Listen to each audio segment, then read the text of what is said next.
కూతురు.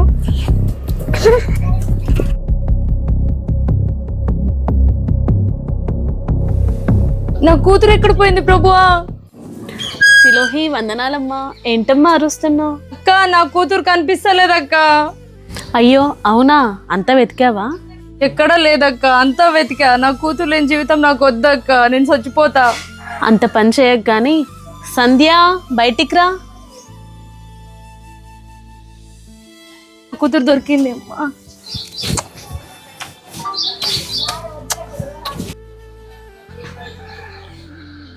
నీకు పాఠం నేర్పించాలని మేము ఒక చిన్న డ్రామా ఆడామంతే, కానీ అదే నిజమైతే ఏం చేసేదానివమ్మా?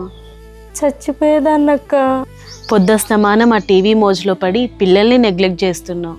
అక్క, దేవుడి పాటలు దేవుడి మాటలే కదా అక్క వినేది. దేవుని పాటలు దేవుని మాటలు వినడమే భక్తి కాదమ్మా, దేవుడు అప్పగించిన బాధ్యతను నిర్వర్తించడం కూడా. ఒక తల్లిగా నీ బాధ్యతను నీవు నిర్వర్తించకుండా దేవుని మాటలు పాటలు వింటున్నంత మాత్రాన భక్తిపర్రాలు అయిపోతావా? ఒక భార్యగా, తల్లిగా, విశ్వాసిగా నీకు అప్పగించబడిన ప్రతి బాధ్యతలో నీవు నమ్మకంగా ఉండాలి. ఇప్పుడే దేవుడు మన ద్వారా మహిమనందుతాడు. బయట అలసిపోయి కష్టపడి ఇంటికొచ్చిన భర్తకు కనీసం అన్నం పెట్టకుండా నేను ప్రార్థనలో ఉన్నా, దేవుని మాటలు వింటున్నా, నువ్వే వెళ్ళి అన్నం పెట్టుకొని తిను అనడం కరెక్ట్ కాదు. పిల్లలకి ఇవ్వాల్సిన సమయం వాళ్ళకి ఇవ్వకుండా నేను భక్తి చేసేస్తున్నాను అనుకోవడం మూర్ఖత్వం. దేవుడు నీకు ఇచ్చిన ప్రతి బాధ్యతలో నమ్మకంగా ఉండు సిలోహి. దేని సమయం దానికి ఇవ్వాలమ్మా, లేదంటే చాలా కోల్పోవాల్సి వస్తుంది. సారీ అక్క, అర్థమైంది. ఇంకెప్పుడు ఆ తప్పు చేయను.